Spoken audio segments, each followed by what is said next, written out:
जब भी हम प्राणायाम की बात करेंगे और विशेष रूप से हठ योग के संदर्भ में, तो आपको ध्यान रखना है कि प्राणायाम कहाँ पर या किससे संबंधित है। तो उमा की सभा से।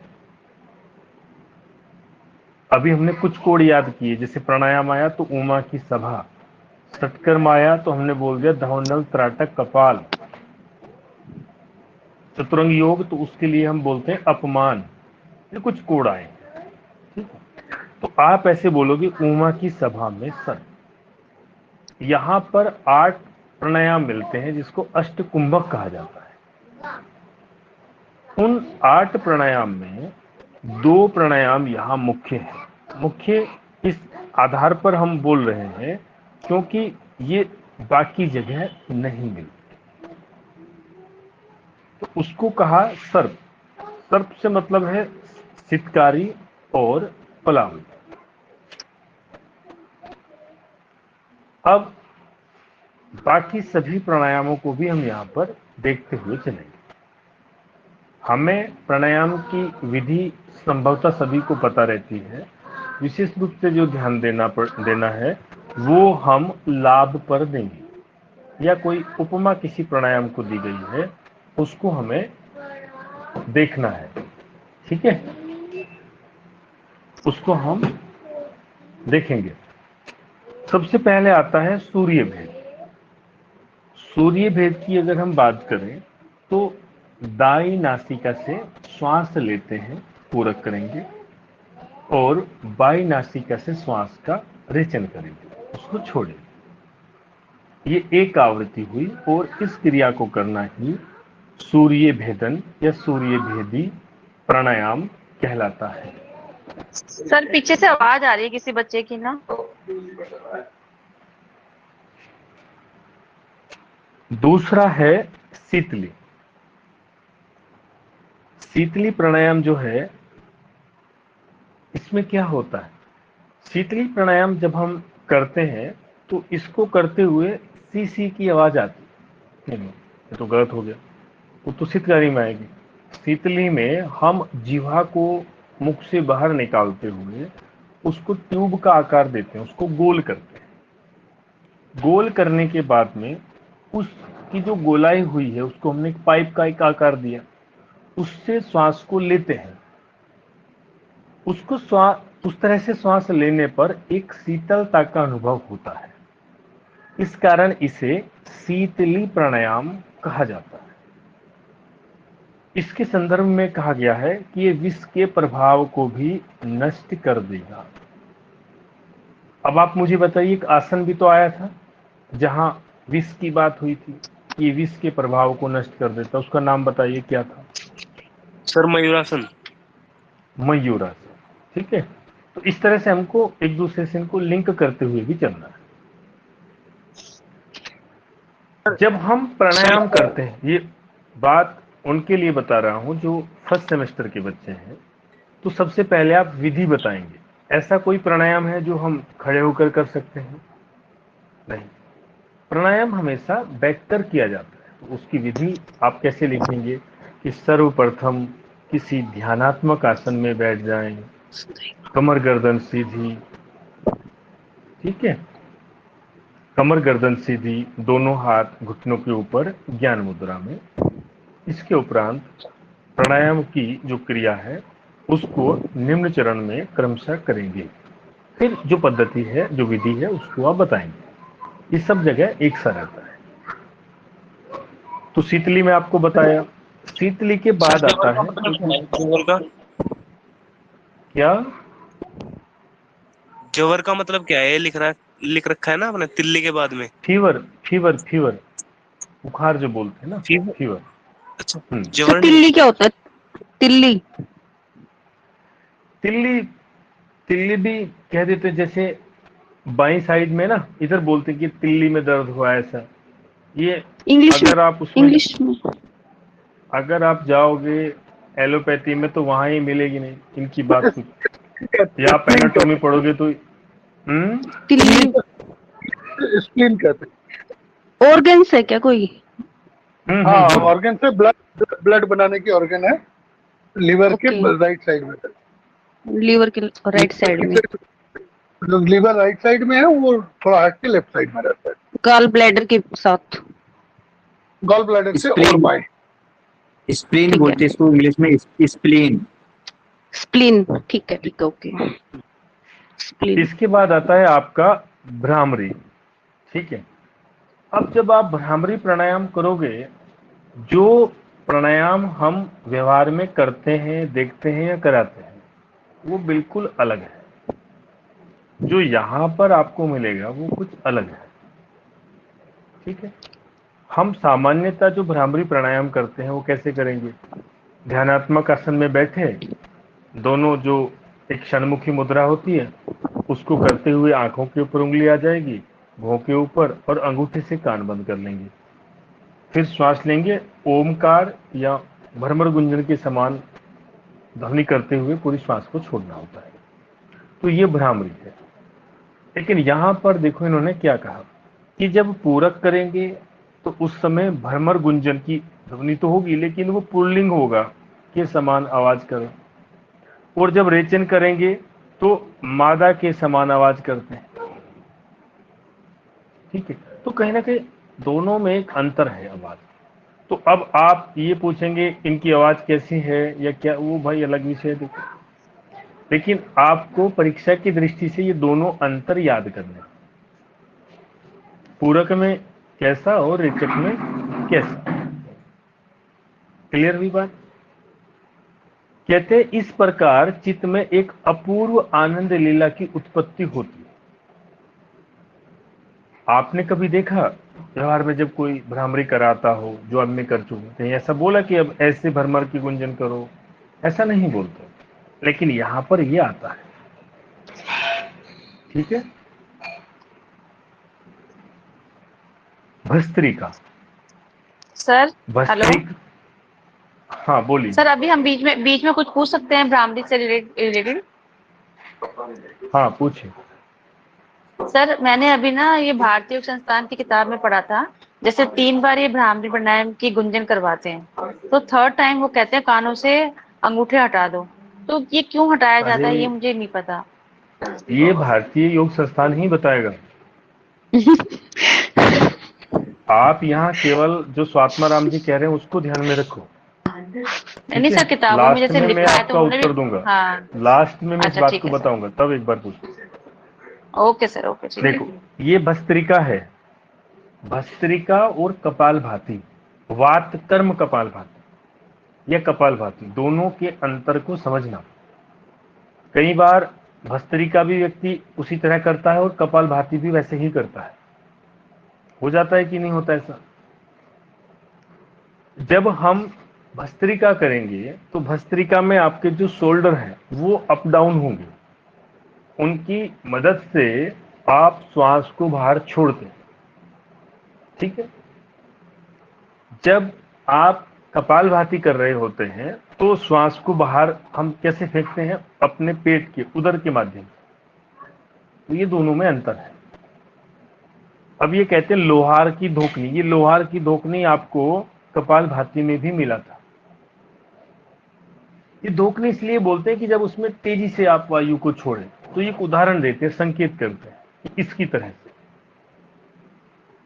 के समान साधक शरीरस्थ वायु को सावधानी पूर्वक चालन को चलाना चाहिए। चलाना मतलब उसको बाहर वो निकालता है। तो ये भस्त्रिका हुआ। भस्त्रिका का जब हम अभ्यास करते हैं तो इसमें कहते हैं यह वात पित्त कफ जन्य विकारों को दूर करता है और जठराग्नि को प्रदीप्त करता है। यह सुषुम्ना के मुख पर जमे हुए कफ आदि बाधाओं का निवारण करता है।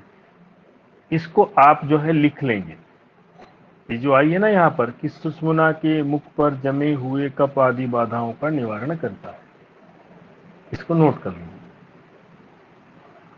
तीनों ग्रंथियों का भली प्रकार से भेदन करता है, ये दूसरी बात है। ये 2 पॉइंट आए यहाँ पर, दोनों चीजें पूछी जाएंगी आपसे। ना विधि पूछेगा, ना इसका क्रम पूछेगा, केवल ये लाभ पूछेगा, और लाभ किस प्राणायाम से संबंधित है वो आप बताएंगे। ठीक है, तो तीनों ग्रंथियों का भेदन करेगा। अब मन में बात आती है, ग्रंथियां कौन सी है जी? जब आप नादानुसंधान पढ़ोगे तो ये तीनों ग्रंथियां वहां पर आएंगी। वहां पर नादानुसंधान की जो अवस्थाएं हैं उनमें इन ग्रंथियों का भेदन होता है। ठीक है, इसके बाद वही है उज्जयी प्राणायाम। उज्जयी प्राणायाम में कहते हैं ये कपजन्य कंठ दोष इससे दूर होते हैं, जठराग्नि प्रदीप्त होती है। देखो, हमारा शरीर जो है वो 3 दोषों से, वात पित्त कफ, उनसे बाधित होता है, और उनकी जो सम्यक अवस्था है वह प्राप्त करने पर इसे स्वस्थ कहते हैं कि यह स्वस्थ व्यक्ति है। लेकिन जब हम आयुर्वेद की बात करें और महर्षि सुश्रुत की जो परिभाषा है ना, सम दोष सम अग्निश्च सम धातु मला क्रिया प्रश्न आत्म इंद्रिया इत्याभिधीते। तो वो कहते हैं कि कोई व्यक्ति स्वस्थ है ये कब कहा जा सकता है? तो सम दोष, पहले तो उसके दोष सम हो, दोष में वात पित्त कब आ जाते हैं। फिर कहते हैं अग्निश्च, उसकी जो अग्नियां 13 अग्नि होती है शरीर में, वो सम हो। फिर कहते हैं धातु, जो धातु है ना, सप्त धातु बोलते हैं, रस रक्त मांस मेद अस्थि मज्जा, ये धातुओं में आ जाते हैं। और मल, मल की जो क्रिया है वो सुचारू रूप से हो। ये एक कंडीशन हुई। दूसरा पक्ष कहता है प्रश्न आत्म इंद्रिया इत्याभिधीते, कि उसकी इंद्रिया मन और आत्मा वो प्रसन्न हो, तब उस व्यक्ति को स्वस्थ कहा जा सकता है। तो वो एक दूसरा पक्ष है, इंद्रियों का, मन का और आत्मा का प्रसन्न होना। लेकिन जो पहला पक्ष है, और पहले पक्ष में भी हम वात पित्त कफ से संबंधित जो पार्ट है उसको ज्यादा लेते हैं, उसी पर आयुर्वेद अधिकतर काम करता है, या उसी के स्वास्थ्य के क्षेत्र में बात की जाती है, क्योंकि उसका सीधा संबंध शरीर से है। अब ये जो वात पित्त कफ है, इसको हम इसका जब कभी भी विभाजन करेंगे, इसको देखेंगे शरीर से, आयु से, काल से, दिन से, ऋतु से, तो इसको हम उनके अनुसार बांट सकते हैं। जैसे मैं आपको एक उदाहरण से थोड़ा सा यहाँ पे समझाता हूँ। हमने बात की वात, पहले लिखिए कफ, उसके बाद आता है आपका पित्त और फिर वात। नीचे से बोल देते हैं वात पित्त कफ। ठीक है, अगर हम आयु की बात करें तो जो प्रारंभिक अवस्था होती है, ठीक है, जिसको हम बाल्यावस्था बोलेंगे, जब कोई बालक होगा ना छोटा, तो उस समय उसमें, अरे भाई तो गड़बड़ हो गया, बालक में कौन से रोग होते हैं? बालक में होते हैं कफ संबंधित रोग। ठीक है, कफ रोग सर। बालक में हमेशा कफ के रोग ही मिलेंगे। किसी बालक को, कोई 1 साल का है, 8 महीने का या 2 साल का, उसको अर्थराइटिस नहीं होगा। ठीक है, उसको कफ संबंधित रोग होंगे, वही आपको दिखाई देंगे। इसके बाद जो युवा है, इस अवस्था में आपको पित्त संबंधित रोग दिखाई देंगे। और जैसे ही एज आप मान के चलो तीसरे पड़ाव में चले जाती है, तीसरा पड़ाव जितनी किसी की एज है उसका तीसरा हिस्सा, वहां पर वात संबंधित रोग दिखाई देंगे। ठीक है, तो जितने भी वृद्ध होते हैं, हालांकि ये मानते नहीं अपने आप को, तो वो सब इस कैटेगरी में आए। इसके बाद आप देखो, दिन की अगर हम बात करें, प्रातः सुबह की बात, तो ये कब का समय है। दोपहर की बात करें, ये पित्त का। और अगर हम साय की बात करें या रात, तो ये फिर वात का समय। तो आप इसको समझिए, ये समय से, आयु से, देश, इन सब चीजों से कहीं ना कहीं इसका अपना एक कनेक्शन है। इसी बात को यहां पर इन्होंने बताया। ये मैं आपको क्यों बोला कि आपको ये ध्यान करना है कि जो आप अभ्यास कर रहे हैं उसका प्रभाव कैसे, क्योंकि हम ज्यादा चीज तो बोल नहीं रहे। इन्होंने भी सीधा बोल दिया कि कफ जन्य कंठ रोग दूर होते हैं। तो हमारे शरीर का जो ऊपरी हिस्सा है उसका संबंध किससे? कफ से है। शरीर का मध्य भाग उसका संबंध है पित्त से, और शरीर का निचला भाग जो है नाभि से नीचे उसका संबंध होता है वात से। और वैसे तीनों चीज सभी जगह मिलेगी। ऐसा नहीं है कि वात मध्य में नहीं आएगा या कफ जो है वो नाभि से नीचे नहीं होगा, होगा सब जगह, लेकिन प्रधानता उनकी पाई जाएगी। ये समझ आया सबको? जी सर। तो इस तरह से कहते हैं कि उज्जय क्या करेगा? कफजन्य दोषों को दूर करेगा। यह नाड़ी जलोदर धातु संबंधित दोषों को नष्ट करता है।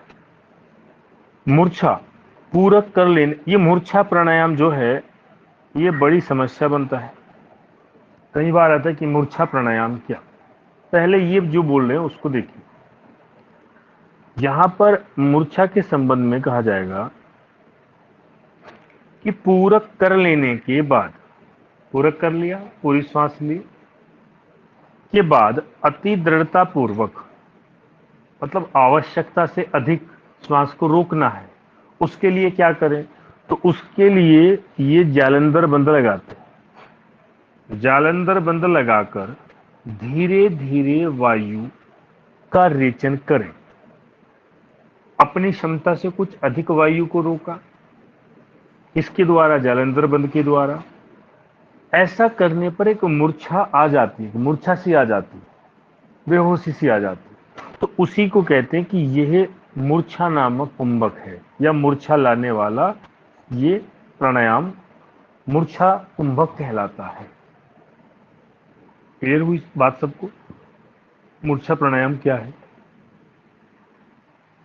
तो इस पर थोड़ा, इसमें क्या किया जाएगा? जो श्वास ली है, पूरक जो किया है, उसको अपनी क्षमता से थोड़ा अधिक समय के लिए दृढ़ता पूर्वक रोका जाता है। और कैसे रोक सकते हैं? वह रोकते हैं जालंधर बंद से। अब सीधा सीधा प्रश्न पूछा जाता है कि मूर्छा प्राणायाम में किस बंद का प्रयोग दृढ़ता पूर्वक किया जाता है? तो कौन सा बंद है? जालंधर बंद। जालंधर बंद। ये आपको ध्यान रखना। जालंधर बंद की विशेषता क्या है? आप कभी अपना श्वास रोक कर देखते हैं, या हम प्राणायाम करते हैं तब हम कुंभक कर रहे होते हैं और हमने जालंधर बंद नहीं लगाया, तो आप उतने समय तक श्वास को नहीं रोक सकते जितना आप चाहते। जालंधर बंद लगाओगे तो आप पाओगे कि पहले से आप अधिक समय तक श्वास को रोक सकते हैं, उसका कुंभक कर सकते हैं। इसलिए इन्होंने जालंधर बंद के लिए बोला, और फिर वो भी दृढ़तापूर्वक कि ज्यादा से ज्यादा, तब वो मूर्छा आती। तो इसे मूर्छा प्राणायाम कहते हैं। यहां तक कोई डाउट किसी को?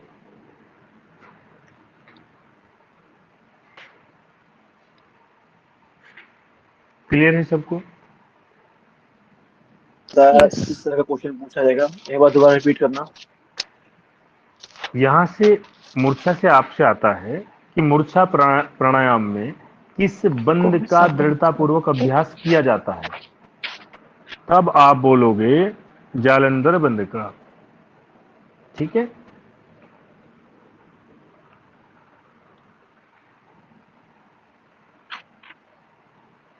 अभी आगे देखिए। अब दो प्राणायाम आपके बचे।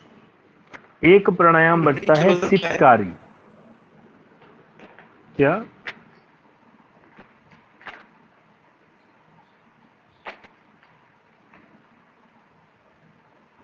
एक प्राणायाम आपका आता है सितकारी, और दूसरा है पलावनी। इन दोनों को हमने मुख्य प्राणायाम कहा, हठ प्रदीपिका। उसका कारण था क्योंकि ये दोनों प्राणायाम बाकी जगह आपको किसी ग्रंथ में नहीं मिलेंगे। अभी जो 6 प्राणायाम पढ़े वो आपको मिलेंगे, ये नहीं मिलते, तो इसलिए विशेष है, इनको मुख्य बोल दिया गया। सितकारी प्राणायाम क्या है? शीतकारी प्राणायाम करते समय मुख से सी सी की आवाज आती है।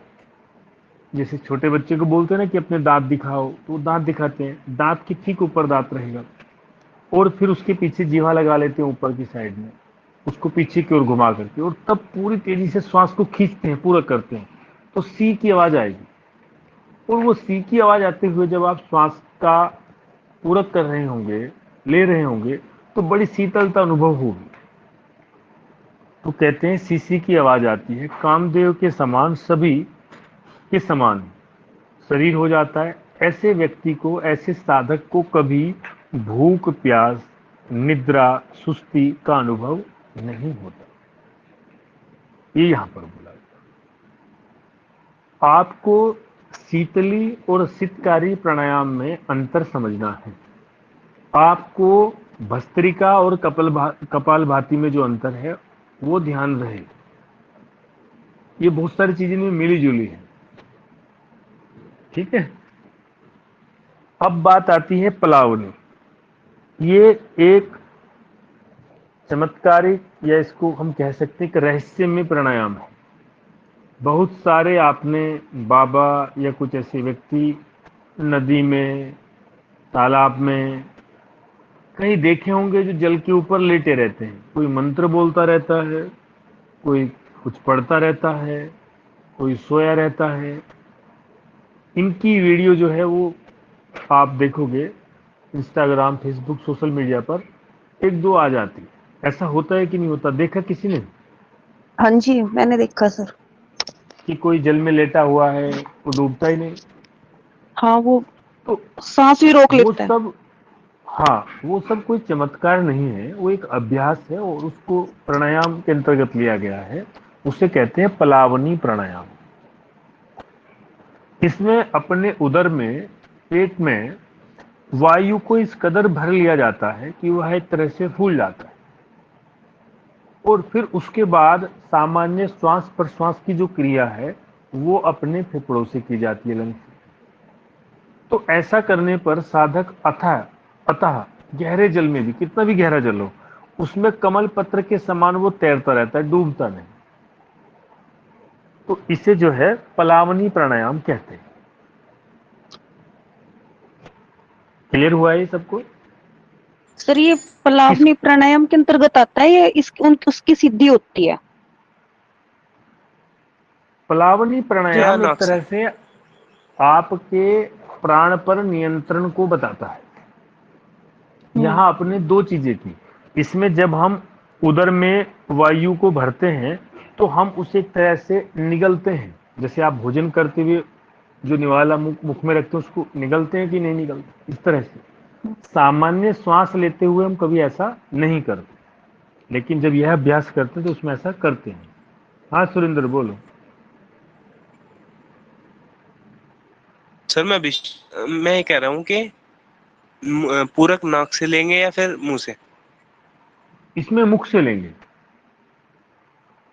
ओके ऐसा सर। देखो, वैसे जब भी श्वास लेते हैं वो नासिका से ही होता है, लेकिन इसमें मुख से अगर श्वास लेंगे तो वो ज्यादा मात्रा में अंदर जाएगा। आप लेंगे ऐसे तो फिर निकलना है, और नासिका से भी ले सकते हैं। अगर प्रश्न आए तो नासिका रखना, अभ्यास करें तो मुख से ले सकते हैं, ठीक है। तो ये पलावनी प्राणायाम था। यहां तक समझ में आया सबको? जी सर। अब इसके बाद इन्होंने कहा कि प्राणायाम के 3 अंग होते हैं। ये 3 अंग वही हैं जिसकी हम बार बार चर्चा करते हैं: पूरक, रेचक और कुंभक। रेचक श्वास का लेना, पूरक श्वास नहीं, रेचक होता है श्वास का छोड़ना, पूरक श्वास का लेना, और कुंभक श्वास को रोक कर रखना। वो बाहर भी हो सकता है और अंदर भी हो सकता है, ठीक है। 3 है। प्राणायाम का यहाँ पर संक्षेप में कुछ और भी वर्णन किया गया है, जिसके अंतर्गत सहित प्राणायाम को लिया और केवल प्राणायाम को लिया। इस केवल को घेरन संहिता में केवली के नाम से बताया गया। केवल या केवली ऐसा बोलते हैं। अब सहित और केवल, इसमें अंतर देखिए, अंतर बहुत छोटा सा है, उसको केवल आपको ध्यान में रखना है। देखिए सहित में क्या कहते हैं कि जो रेचक और पूरक के साथ किया जाए, वह प्राणायाम जो रेचक और पूरक के साथ किया जाए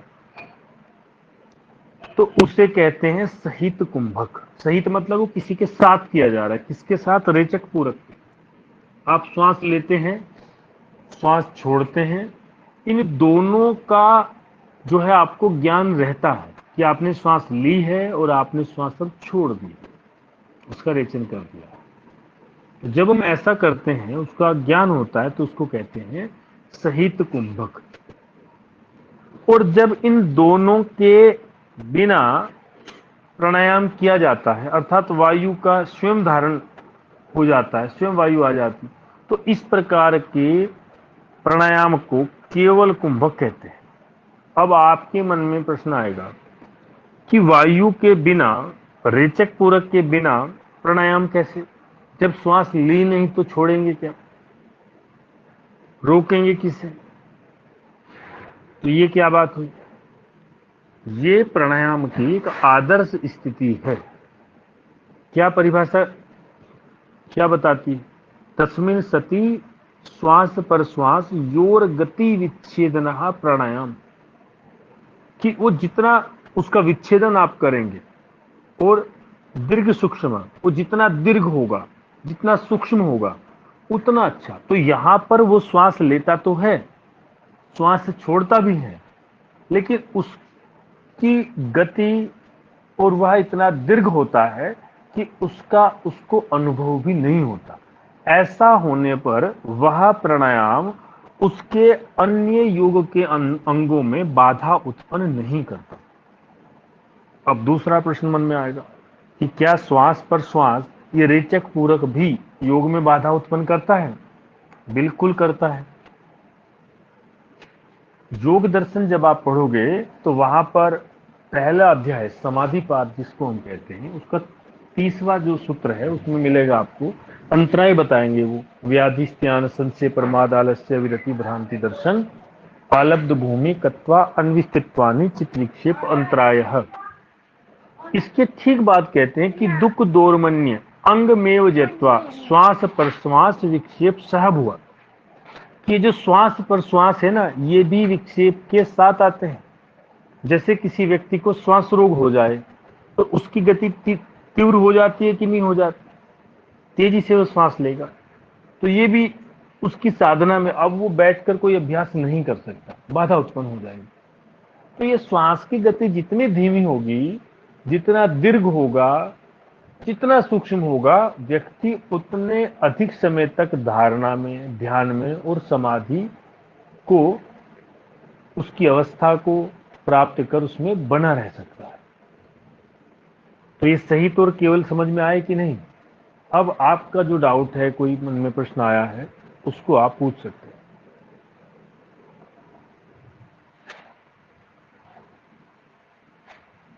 कुछ है तो पूछिए प्राणायाम से संबंधित।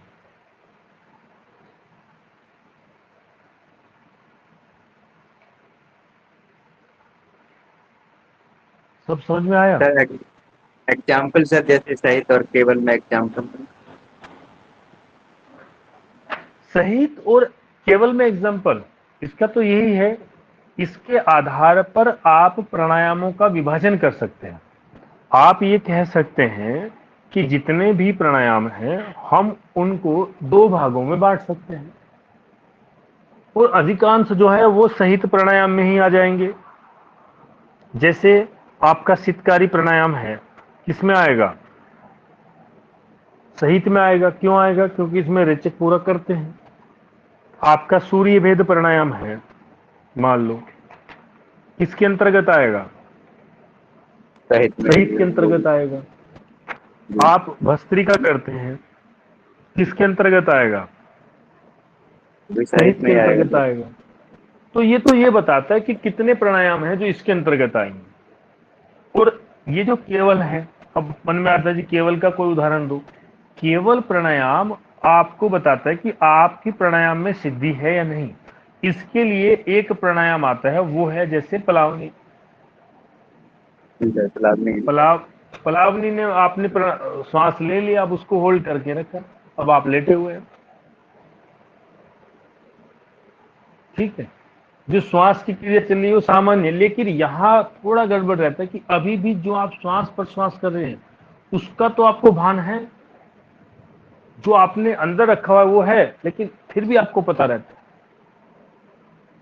तो इस तरह से ये एक आदर्श स्थिति है प्राणायाम की, ऐसा हम कह सकते हैं। जैसे एक योग सूत्र में एक प्राणायाम आता है स्तंभ वृत्ति, नाम सुना है आप में से किसी ने? जी सर। स्तंभ वृत्ति प्राणायाम, स्तंभ वृत्ति का अर्थ होता है कि जहां का तहां रोकना, आपको ये भी नहीं पता कि श्वास बाहर है कि अंदर है, ऐसी अवस्था। तो ये तो एक प्राणायाम की अवस्था है, आदर्श अवस्था। क्लियर हुआ है सब? जी सर, मतलब केवल केवल मतलब एक आदर्श अवस्था है प्राणायाम की। आदर्श अवस्था, हाँ। ठीक है। और कोई?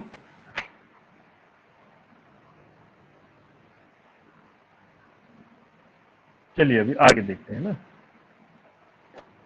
यहां पर जो योग में ऐसे शब्द हैं जिनका हम बार बार प्रयोग करते हैं, या उनको सुनने के बाद उनको और गहराई से जानने की इच्छा होती है,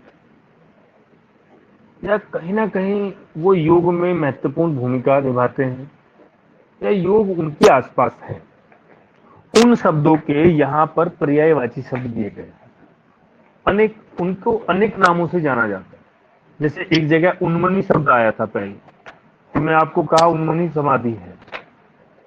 वैसे तो ये शब्द आपको थोड़ा सा, इनको कैसे याद करेंगे, इनको 2 से 3 बार आप देखेंगे, थोड़ा लिखेंगे तो ये आपको याद हो जाते हैं।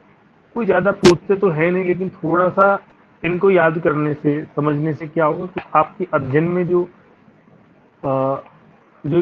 आप अध्ययन करोगे ना, उसमें वो रस आएगा, आप उसको, वो क्या बोलना चाहते हैं वो समझ पाओगे। क्योंकि वो हर जगह समाधि शब्द नहीं लिखेगा, अलग अलग शब्द का प्रयोग करता है। कहीं उन्मनी लिखा तो कहीं मनोन्मनी लिख दिया, अब दोनों का अर्थ तो एक ही है। इस तरह से तो सबसे पहले देखते हैं सुषुम्ना।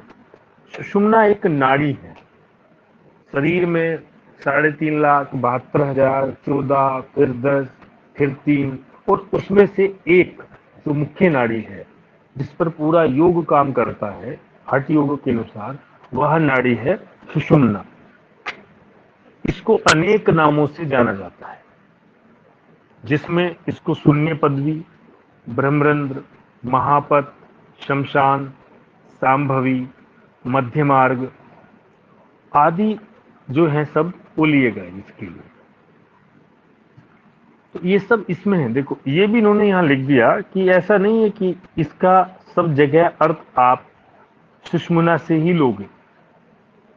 ठीक है, हमेशा एक जैसा अर्थ नहीं रहता, वो उस वाक्य पर, उस विषय पर निर्भर करता है जो हम उस समय स्वाध्याय के लिए ले रहे हैं। ये भी इन्होंने स्पष्ट किया है। दूसरा, कुंडलिनी, इसको भुजंगी, शक्ति, ईश्वरी, कुंडलिनी, अरुंधति, ये इसके नाम। समाधि, इसको राजयोग, उन्मनी, मनोन्मनी, अमृतत्व, लय, तत्व, शून्य शून्य, परमपद, अमनस्क, अद्वैत, निरंजन, जीवन मुक्ति, सहज, तुरिया, ये सब इसके वाचक है, इसी को बताते हैं। तो ये कुछ शब्द हैं। ठीक है, अब जैसे ही कहीं पर आएंगे तो आप इसको समझ जाओगे कि बात जो है कुंडलिनी की हो रही है, अगर कहीं अरुंधति आता है। बाकी इसको पढ़ने के बाद और स्पष्ट हो जाता है, क्योंकि अरुंधति किसी का नाम भी हो सकता है। तो ऐसा नहीं कि कुंडलिनी की बात हो, तो क्योंकि नाम पर भी तो रख देते हैं, तो वो भी देखते हैं। तो यहां तक समझ आया? क्लियर है सबको?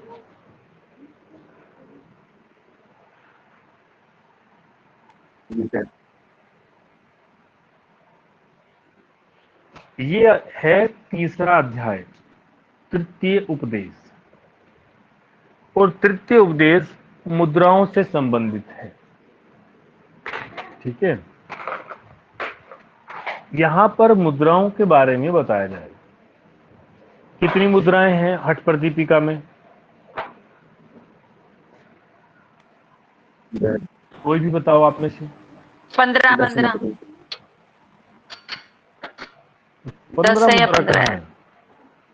है? 10 होंगी। 10 मुद्रा है। ठीक है, 8 बन रहे इसमें हैं। कहा गया है कि सुषुम्ना के मूल में सोती हुई कुंडलिनी को जगाने के लिए इसका अभ्यास करना चाहिए। मुद्राओं से कुंडलिनी को जागृत किया जाता है। दूसरी बात यह है कि जब मुद्रा शब्द आता है तो उससे हमारे मन में क्या भाव आता है, हम क्या समझते हैं, मुद्रा क्या है? मन में भी तो कोई भाव आता है। किसे मुद्रा कहते हैं, क्या होती है मुद्रा? यदि हम मुद्रा के बारे में देखें तो किसी आकृति विशेष को भी कह देते ना कि देखो ये किस मुद्रा में है। बहुत क्रोध में हो तो उसकी भाव भंगिमा देखकर ये बोला जाता है कि नहीं बोला जाता, ये देखो कैसी मुद्रा है इसकी, ऐसे बोल देंगे। नृत्य में भी बहुत सारी मुद्राओं का प्रयोग किया जाता है। नृत्य आदि में देखा कि नहीं, मुद्राओं का प्रयोग होता है। तो यहाँ पर ये जो मुद्रा है योग की, इन सब का एक ही उद्देश्य है कि किसी भी प्रकार से कैसे भी कुंडलिनी को जागृत किया जाए। ये कुंडलिनी पर काम करेगी सीधे सीधे, जितनी भी मुद्राएं यहाँ पर आएंगी। इन मुद्राओं में होता क्या है, इन मुद्राओं में शरीर की जो जीवन शक्ति है, शरीरस्थ जो प्राण है, ऊर्जा है, उसका निरंतर शरीर से बाहर की ओर क्षय होता है। वो हमारे शरीर के अंतिम भाग से शरीर से बाहर निकलती है, जैसे हथेली, पैर, ठीक है, सर से, इस तरह से वो बाहर निकलती है। तो उसको शरीर से शरीर में ही उसका संचार किया जाता है। एक इसका ये कॉन्सेप्ट है। दूसरा, इसके अभ्यास से क्या होगा कि ऊर्जा का ह्रास जो है वो बहुत कम हो जाएगा। ऊर्जा का ह्रास कम होगा तो व्यक्ति बिना किसी भोजन के लंबे समय तक बना रहता है। भोजन भी तो हम ऊर्जा के लिए ही तो करते हैं, हमको ऊर्जा चाहिए तो हम भोजन करते हैं। तो इस कारण वो लंबे समय तक बना रहेगा। तो इस कारण इस तरह से ये मुद्राएं जो है आती है।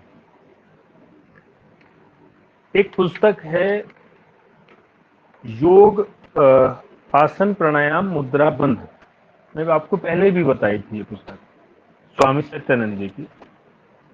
उसको यदि आप देखो, उन्होंने जितनी भी मुद्राएं हैं उन सबको 5 भागों में बांटा। वो कहते जितनी भी मुद्राएं हैं वो 5 भागों में आ जाती हैं। इसमें से पहला भाग वो बताते हैं कि सबसे पहली मुद्रा कौन सी, कहते हैं ये है हस्त मुद्रा। कौन सी मुद्रा है? हस्त मुद्रा। हस्त मुद्रा में आप देखोगे जैसे ज्ञान मुद्रा है, चिन्ह मुद्रा है, ये हाथ के द्वारा बनाई जाती है। और भी बहुत सारी होंगी। तो ये हस्त मुद्रा की श्रेणी में सब आ जाएंगी। इनमें क्या करते हैं, इन मुद्राओं में हाथों द्वारा उत्सर्जित होने वाले प्राण को उन्हें शरीर में वापस कर दिया जाता है। जो प्राण हाथ से बाहर निकल रहा था उसको शरीर में ही वापस कर दिया जाता है। ये हस्त मुद्रा का काम है। दूसरी मुद्रा होती है, उसे कहते हैं मन मुद्रा। क्या बोलते हैं? मन मुद्रा। मन मुद्रा। मन मुद्रा के अंतर्गत इसमें वे सभी अभ्यास लिए जाते हैं जो योग के अभिन्न अंग हैं। इनमें से कई तो अपने आप में अगर देखा जाए ध्यान की विधियां तक है, और इसमें जैसे आंख, कान, नाक, जिह्वा, होठ, इन सब का प्रयोग होता है। उदाहरण इसके देखिए, जैसे सांभवी मुद्रा, आंखों का प्रयोग होगा, और एक ध्यान की भी विधि है, ध्यान में भी इसका प्रयोग किया जाता है। ऐसे ही दूसरा उदाहरण अगर हम ले, खिचड़ी मुद्रा। खिचड़ी मुद्रा जब आप घेरन संहिता पढ़ोगे तो वहां पर एक समाधि आती है, उसका नाम है रसानंद योग समाधि। सुना नाम किसी ने? रसानंद योग समाधि। घेरन संहिता में 6 समाधि बताई गई हैं, उनमें से एक समाधि का नाम है रसानंद योग समाधि। उस समाधि को प्राप्त करने में जिस अभ्यास का जो है प्रयोग किया जाता है वो है खिचड़ी मुद्रा। तो वहां पर एक तरह से समाधि में ध्यान, ध्यान से समाधि, तो देखो वहां पर भी आई। तो ये दूसरा भेद है इसका। तीसरी अगर हम बात करें, तीसरी कौन सी मुद्राएं होती हैं, तो बोलते हैं काया मुद्रा। काया मुद्रा। काया मुद्रा में किनको लिया गया है? तो काया मुद्रा में आप देखोगे कि वो सभी अभ्यास जो शारीरिक स्थितियों के साथ श्वसन और एकाग्रता को जोड़ते हैं, जिसमें हम एकाग्रता को प्राप्त करते हैं और श्वसन को भी लेते हैं। जैसे उदाहरण, विपरीत करनी है। विपरीत करनी में हम एकाग्र होते हैं और श्वसन की क्रिया भी चलती रहती है। ऐसे ही आप देखो, योग मुद्रा है, मांडुकी मुद्रा है, ये सब इसके उदाहरण। इसके बाद आपका एक भेद और आता है, उसे कहते हैं बंध। यहां पर इन्होंने बंध को भी मुद्राओं में ही लिया, वो मुद्राओं में ही आते हैं। इनका तो सबको पता है, कितनी संख्या होती है इनकी, कोई बताओ आप में से? 4 बंध होते हैं। मुख्य रूप से 3 है, लेकिन जब तीनों को एक साथ किया जाता है तो वो महाबंध कहलाते हैं। तो इस तरह से ये 4 हो जाते हैं। और अंतिम जो इसका भेद है, अंतिम भेद को कहते हैं आधार मुद्रा। आधार मुद्रा। आधार मुद्रा में इनको लिया जाएगा या इनका किससे संबंध है? इसके संबंध में बोलेंगे कि ये क्या करते हैं, प्राण को निम्न केंद्रों से पुनः मस्तिष्क की ओर ये देशांतरित कर देते हैं, उसकी दिशा को परिवर्तित कर देते हैं। इसमें अश्वनी मुद्रा, सहजोली मुद्रा आदि आती। तो ये जो विभाजन यहाँ पर किया, ये विभाजन है स्वामी सत्यानंद के अनुसार। उनके अनुसार ये बात है। ऐसा ही एक चीज और घटेगी, जब हम घेरन संहिता पढ़ेंगे तो वहां पर एक विधि आएगी, उसे कहते हैं शंख प्रक्षालन। क्या बोलते हैं? शंख प्रक्षालन या वारिसार अंतर्धोती। वारिसार अंतर्धोती का जो स्वरूप स्वामी निरंजनानंद जी के द्वारा प्रस्तुत किया गया, वह इतना वैज्ञानिक है कि उसी को सीधा सीधा योग में ले लिया गया। और जो चीज मूल घेरन संहिता में नहीं थी, उसमें उनको सम्मिलित कर लिया गया। जैसे 5 आसनों की बात है, जैसे फिर वो पढ़ने की पूरी विधि है, वो सब उसमें उन्होंने लिया वात्सायन, शंख प्रक्षालन। कितनी बार किस आसन को करना, ऐसे ही यहाँ पर मुद्राओं के संबंध में स्वामी सत्यानंद जी का है।